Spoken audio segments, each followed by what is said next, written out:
Nagpusot-pusot ang among mga anak sa akong asawa.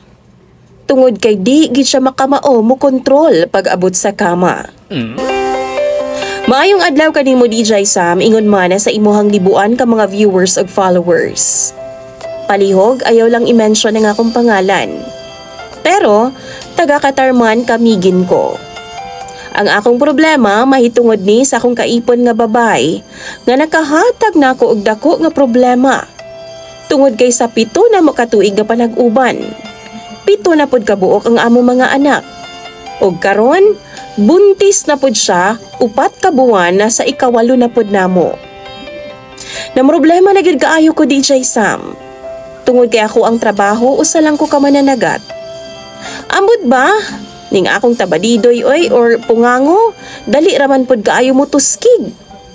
Kini pong akong kaipon na grabe pod kaay ka catcher. Panahon nga magratsada mi, murag mabuntis dayon. Kapila na gid nako gihimo ang pag-withdraw DJ Sam. Pero iya hamang ipito na sa duhan niya kapaa ang akong hawak. Kay ingon pa siya, mas masatisfy daw siya kung diha mubugwak sa sulod DJ Sam or ipabuto namo sa sulod. Mao na hinungdan nga nagpusot-pusot gyud in tawon ang among mga anak. Kay di man gyud nako siya makontrol inigawas.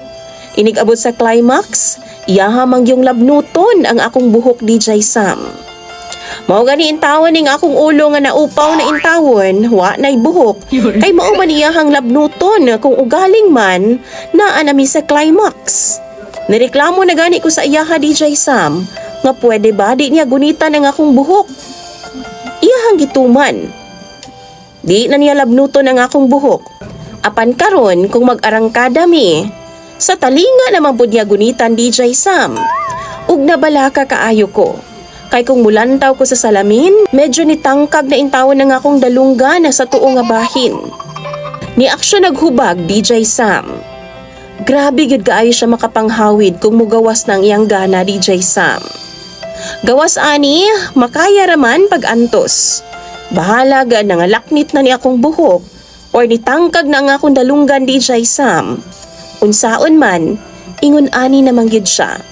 Ana namang gid siya panahon nga mag-arangkada ming duha. Ang ako lang mang gyud DJ Sam, unta dili siya maburos. Kay nagdoremi na gyud ang amo ang mga anak DJ Sam.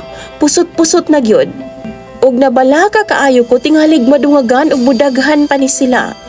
Kaliwat ra ba nila DJ Sam nga tagdaghan gyud og mga anak kay ang iyahang isa ka iyaan 18 ka buok anak, ang isa 16, ang usa 13 ka buok anak. Mauwaw pud ba ako DJ Sam pagsungugon ko sa mga tao sa kong palibot? Pagbunyag sa pari gani no kada fiesta sa amua, kanunay gid may mag-abot sa pari. Giingna na gani ko niya. Ikaw na pod? Daw be kay naburos naman pod niya ako ang pare sa ika-8 na pod namo ka anak. Maunang mupabunyag na pod ko ani karong umaabot nga Enero. Haskang paita DJ Sam. Maulaw gid in taon ko sa mga istorya sa mga silingan. Kay moingon man na sila nga pagbuto hubag, paghubag buto. Sulod na pod, gawas na pod. Sulod na pod, gawas na pod. Palihog at ang bagiintawon ko ninyo mga followers at viewers ni DJ Sam. Unsabay angayan akong buhaton ning akong sitwasyon karon. Di na baka na ako ni masolusyonan o maremedyohan man lang. Kay unsaon man nga dali ra man gyud kaayo maburos ang akong partner. Dili pud siya moangay sa pills or sa uban pa kay naadayon siya'y bation. Gihimo na nako ang tanan pero wa gyud epekto DJ Sam.